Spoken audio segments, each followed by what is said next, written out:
একটা শহর ঘুরতে গিয়ে তার খাবারের স্বাদ না নিয়ে ফিরে আসা, এটা কি কখনো হয়? আমি যেহেতু একজন ফুড ব্লগার, তাই যেখানেই যাই সেখানকার ইউনিক খাবার ট্রাই করাটা আমার কাজের। আসসালামু আলাইকুম, আমি মুমতানা চিত্রা ফ্রম হ্যাঙ্গেরিস। I am the first kid food blogger of Bangladesh. Feni শহরে পা দিতেই চোখে পড়লো পিৎজা বার। কিছুদিন আগে আমি শনিরকরা পিৎজা বার্গে পিৎজা খেয়েছিলাম, আর সেই মজাদার পিৎজার স্বাদ মনে পড়তেই আমার মনে হয় চিজ ক্রাস্ট পিৎজার কথা, কারণ এটার আমি বড় ভক্ত। সুতরাং দেরি না করে মেরে চলে গেলাম। তারপর আমি মেনুটা দেখলাম কি অর্ডার করা যায়। সব কিছু দেখে পিৎজার অর্ডার করে ফেললাম। এদিকে আমার ছোট্ট ভাইটা মনের আনন্দে খেলছে, আর আমি পিৎজার জন্য অপেক্ষা করছিলাম।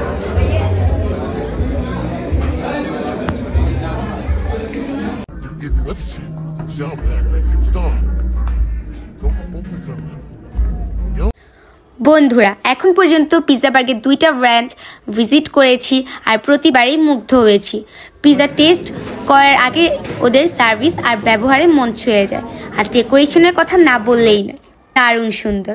আমাদের লোভনীয় পিৎজা এসে গেছে, এবার টেস্ট করার পালা।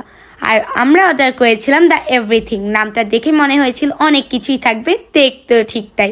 Sausage, corn, capsicum, tomato, chicken, olive আর চিজে ভরা। আমি প্রায় সময় এক্সট্রা চিজ বা সসেজ ক্রাস্ট অ্যাড করি, কিন্তু আজ ভাবলাম এগুলো ছাড়া পিৎজাটা ট্রাই করি। এখন দেখি স্বাদ কেমন। পিৎজাটা কেমন লেগেছে সেটা একটু পরেই বলছি।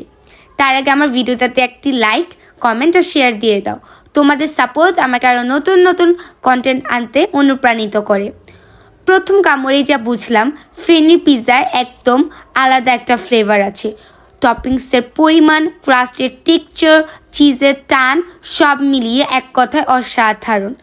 বন্ধুরা, আমি তো পিৎজার ফ্যান হয়ে গিয়েছি। এক কথায় অসাধারণ।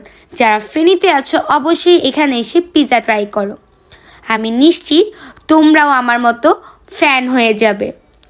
কোয়ালিটির কথা চিন্তা করলেই প্রাইস একদম ঠিকঠাক।